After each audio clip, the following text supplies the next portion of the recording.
दोस्तों स्वागत है आपका हमारे चैनल ब्राइट फैक्ट्स में। लॉकडाउन 5 की शुरुआत हो चुकी है। सरकार ने लॉकडाउन को आगे बढ़ाते हुए इसका 5वां फेज भी शुरू कर दिया है।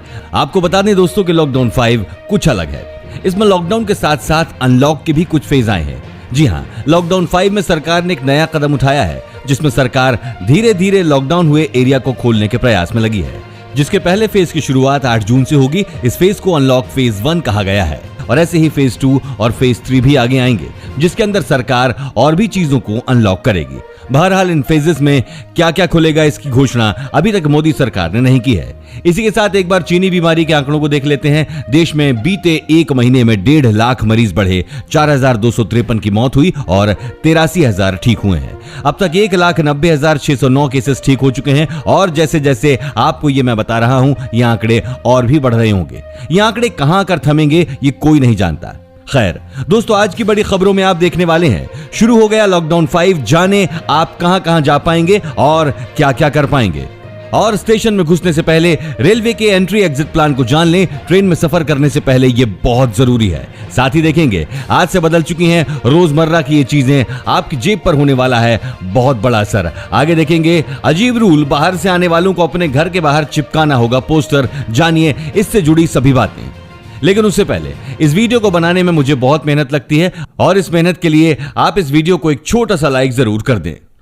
फटाफट से ले चलते हैं आपको हमारी आज की सबसे पहली बड़ी खबर की तरफ। शुरू हो गया है लॉकडाउन 5। जाने आप कहां जा पाएंगे और क्या क्या कर पाएंगे। जी हां दोस्तों, लॉकडाउन 5 की शुरुआत हो चुकी है। देश में महामारी संकट से निपटने के लिए लागू लॉकडाउन 5.0 का आज पहला दिन है। गृह मंत्रालय के दिशा निर्देश सोमवार 1 जून से पूरे देश में लागू हो गए हैं, जो 30 जून तक जारी रहेंगे। इस लॉकडाउन में एक खास बात है, इसमें अनलॉक फेज भी शुरू होने जा रहा है। लॉकडाउन 5 को काफी लोग अनलॉक फेज 1 के नाम से भी जान रहे हैं, जो 8 जून से शुरू होने वाला है। केंद्र सरकार ने 1 जून से लॉकडाउन में काफी हद तक ढील दी है। गृह मंत्रालय की गाइडलाइंस के बाद कई राज्यों ने दूसरे राज्यों से आने जाने वाले लोगों के लिए सीमा खोल दी है और इंटरस्टेट यात्रा को मंजूरी दे दी है। हालांकि लगातार बढ़ते चीनी बीमारी के मामलों को देखते हुए महाराष्ट्र और तमिलनाडु ने इसकी मंजूरी नहीं दी है। लॉकडाउन 5 में रात 9 बजे से सुबह 5 बजे तक कर्फ्यू लगा रहेगा। इसके बाद लोग एहतियात बरतते हुए बाहर घूम सकते हैं। 8 जून से अनलॉक फेज 1 में होटल, रेस्टोरेंट और धार्मिक स्थल खोले जा रहे हैं। इसके बाद शायद अनलॉक फेज 2 और 3 भी आएगा, जिसके अंदर क्या क्या खोला जाएगा इसकी घोषणा अभी सरकार ने नहीं की है। उम्मीद है कि यह भी बहुत जल्दी घोषित हो जाएगा। स्टेशन में घुसने से पहले रेलवे के एंट्री एग्जिट प्लान को जान लें। यदि आप रेल में सफर करने जा रही हैं, तो घर से निकलने से पहले इन स्टेशन की एंट्री और एग्जिट नियमों को जरूर जान लें। रेलवे ने नई दिल्ली स्टेशन और हजरत निजामुद्दीन स्टेशन पर एंट्री और एग्जिट को लेकर दिशा निर्देश जारी किए हैं। रेलवे द्वारा जारी नए नियमों के मुताबिक इन ट्रेनों में सवार होने के लिए सोमवार से जिन यात्रियों के पास कंफर्म टिकट और आरएसी टिकट हैं, केवल उन्हें ही स्टेशन परिसर में आने की अनुमति होगी। हजरत निजामुद्दीन, दिल्ली जंक्शन और नई दिल्ली रेलवे स्टेशन पर एंट्री और एग्जिट के जो नियम बनाए गए हैं, वो आप स्क्रीन पर देख सकते हैं। इसके अलावा रेलवे ने यात्रियों से अनुरोध किया है कि वो सफर करने के दौरान अपने साथ घर से पानी की बोतल और खाना जरूर रख लें और हल्के सामान के साथ यात्रा करें। रेलवे ने कहा है कि यात्रियों को प्रस्थान से कम 90 मिनट पहले स्टेशन पर पहुंचना होगा और केवल बिना लक्षण वाले यात्रियों को ही ट्रेनों में प्रवेश करने या सवार होने दिया जाएगा। दोस्तों, इस चैनल पर हम आपको देश और दुनिया भर की सबसे बड़ी खबरें सबसे पहले बताते हैं। अगर आपको भी दुनिया भर की खबरें सबसे पहले चाहिए तो चैनल को बिना भूले नीचे दिए गए लाल बटन को दबाकर सब्सक्राइब जरूर कर दें और बेल आइकन प्रेस कर दें। वहीं दोस्तों, आज से गैस सिलेंडर के दामों में बढ़ोतरी की जाएगी। पिछले 3 महीने से गैस सिलेंडर के दामों में कटौती हो रही थी, लेकिन अब लॉकडाउन 5 के शुरू होते ही इनके दामों को बढ़ाया जा रहा है। इंडियन ऑयल कॉर्पोरेशन के मुताबिक जून 2020 के लिए एलपीजी के दामों में अंतर्राष्ट्रीय स्तर पर वृद्धि हुई है।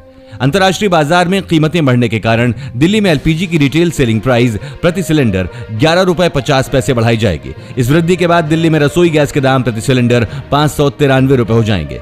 गौरतलब है कि अप्रैल में मेट्रो शहरों में बिना सब्सिडी वाले रसोई गैस सिलेंडर के दाम में 61 रुपए 50 पैसे से लेकर 65 रुपए तक की कटौती की गई थी।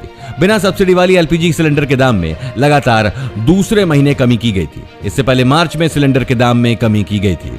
इस वीडियो को देखते रहिए दोस्तों, क्योंकि आगे आने वाला है नया स्कूल रूल जारी। हफ्ते में 1 या 2 दिन ही जाना पड़ेगा स्कूल और नो स्कूल बैग। दोस्तों, बदल चुकी हैं रोजमर्रा की ये चीजें, आपकी जेब पर होने वाला है बहुत बड़ा असर। 1 जून से यानी आज से आपकी रोजमर्रा की जिंदगी से जुड़ी कई चीजें बदल गई हैं। सबसे पहले तो दोस्तों, one nation one ration card देश भर के 20 राज्यों में लागू हो रहा है। केंद्र सरकार की इस योजना से राशन कार्ड धारक किसी भी प्रदेश के सरकारी राशन केंद्र से राशन की खरीदारी कर सकेंगे। लॉकडाउन में ढील के चलते कई राज्यों ने पब्लिक और प्राइवेट ट्रांसपोर्ट को खोल दिया है, जिससे फ्यूल की मांग में इजाफा हुआ है। कई राज्यों ने पिछले दिनों वैट बढ़ाकर फ्यूल महंगा कर दिया और अब इस लिस्ट में मिजोरम है, जहां 1 जून से पेट्रोल और डीजल महंगा हो जाएगा। लॉकडाउन से देश के अलग अलग हिस्सों में फंसे लोगों की राहत के लिए भारतीय रेलवे आज से 200 ट्रेनें और चलाएगी। ये 200 ट्रेनें नॉन एसी होंगी। रेल मंत्री पीयूष गोयल ने कहा, भारतीय रेल 1 जून से अपने टाइम टेबल के हिसाब से हर दिन 200 नॉन एसी ट्रेनें चलाने जा रहा है। बाहर से आने वालों को अपने घर के बाहर चिपकाना होगा पोस्टर। लॉकडाउन में एक बेहद अजीब रूल आया है। 1 जून से रेलवे ट्रेन को शुरू कर रही है। टाटा नगर से एक ट्रेन चलेगी, जबकि 4 ट्रेनें गुजरेंगी। लेकिन जो यात्री टाटा नगर स्टेशन पर उतरेंगे उनको एक पोस्टर दिया जाएगा, जिसमें लिखा होगा, मैं 14 दिनों के लिए क्वारंटाइन में हूं, मुझसे मिलने का कोई प्रयास नहीं करें।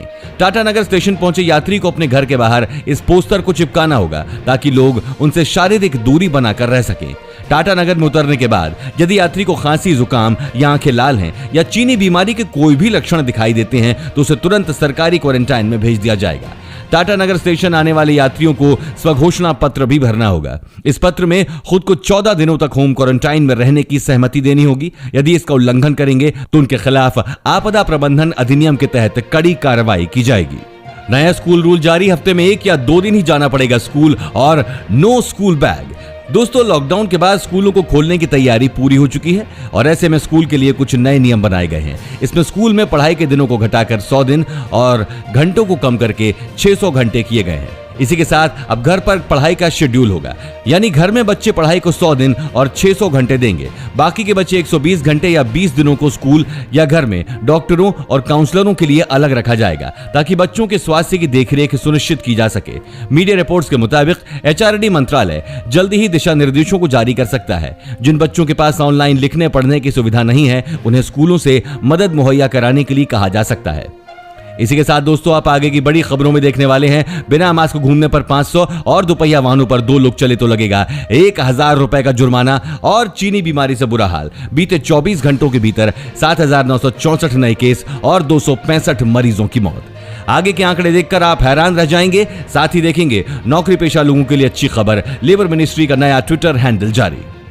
बिना मास्क घूमने पर 500 और दोपहिया वाहनों पर 2 लोग चले तो लगेगा 1000 रुपए का जुर्माना।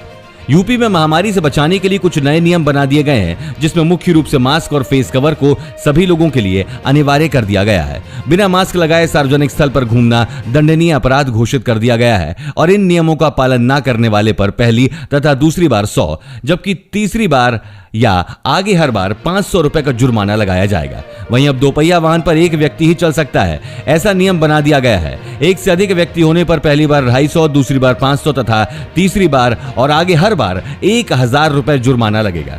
जिला प्रशासन के द्वारा लोगों को आरोग्य सेतु ऐप के बारे में भी जागरूक कराया जा रहा है और अभी तक इस ऐप का रिस्पांस बहुत अच्छा रहा है। आरोग्य सेतु अलर्ट जनरेट होने पर लोगों को कंट्रोल रूम से कॉल किया जा रहा है। दोस्तों, इसी बीच एक बहुत बड़ी खबर निकल कर आई है। झारखंड, आंध्र प्रदेश और महाराष्ट्र में नहीं चलेंगी ट्रेन। जी हां दोस्तों, रेलवे ने रविवार को कहा है कि 200 विशेष यात्री ट्रेनों का परिचालन होने से कुछ घंटे पहले ही झारखंड, आंध्र प्रदेश और महाराष्ट्र ने इन सेवाओं के बारे में आपत्ति जाहिर की है। सूत्रों ने बताया कि मामले के समाधान के लिए रेलवे मुख्यालय में एक उच्च स्तरीय बैठक चल रही है। उन्होंने संकेत दिए कि 3 राज्यों ने महामारी के बढ़ते मामलों को लेकर चिंता जताई है और इसे ट्रेनों के शुरू करने के चलते ये उनके विरोध का कारण माना जा रहा है।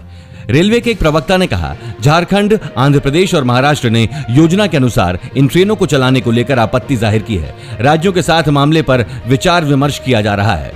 चीनी बीमारी से बुरा हाल, बीते 24 घंटों के भीतर 7964 नए केस। दोस्तों, देश में चीनी बीमारी का संक्रमण भयानक रूप से फैलता हुआ नजर आ रहा है। शनिवार को केंद्रीय स्वास्थ्य एवं परिवार कल्याण मंत्रालय ने बताया कि पिछले 24 घंटों के दौरान ही महामारी के 7964 नए मामले सामने आए हैं, जिसके बाद मरीजों की संख्या बढ़कर 1,73,763 हो गई है। मीडिया रिपोर्ट्स के मुताबिक लॉकडाउन 5 में उन 11 शहरों पर ही ज्यादा फोकस किया जाना है जहां देश के 70% केसेस मिल रहे हैं। जानकारी के मुताबिक जिन शहरों में अगले लॉकडाउन में ज्यादा ध्यान दिया जाएगा उनमें दिल्ली, मुंबई, बेंगलुरु, पुणे, ठाणे, चेन्नई, इंदौर, अहमदाबाद, जयपुर, सूरत और कोलकाता शामिल हैं, जबकि इनमें से 5 शहरों में ही पूरे भारत के करीब 60% केस हैं। वहीं दोस्तों, मजदूरों की मांग है कि उनके खाते में डाले जाएं 10,000 रुपए। क्रांतिकारी किसान यूनियन ने अपनी मांगों को लेकर जिला प्रबंधकीय कॉम्प्लेक्स में प्रदर्शन किया तथा एक मांग पत्र प्रधानमंत्री के नाम प्रशासनिक अधिकारियों को दिया। यूनियन नेताओं ने कहा कि महामारी को लेकर केंद्र ने जो 20 लाख करोड़ का पैकेज दिया है उससे किसानों को कोई फायदा नहीं होगा। उन्होंने कहा कि देश के किसान मजदूर दर दर भटक रहे हैं, लेकिन इनकी किसी को फिक्र नहीं है। ऐसे में सभी के बैंक खातों में 6 माह तक 10-10 हजार रुपए दिए जाए। पीएम किसान योजना तहत मिलने वाले 6,000 रुपयों को बढ़ाकर 18,000 रुपए किया जाए। घरों को लौटने के दौरान जो मजदूर मारे गए हैं उनके परिजनों को 20 लाख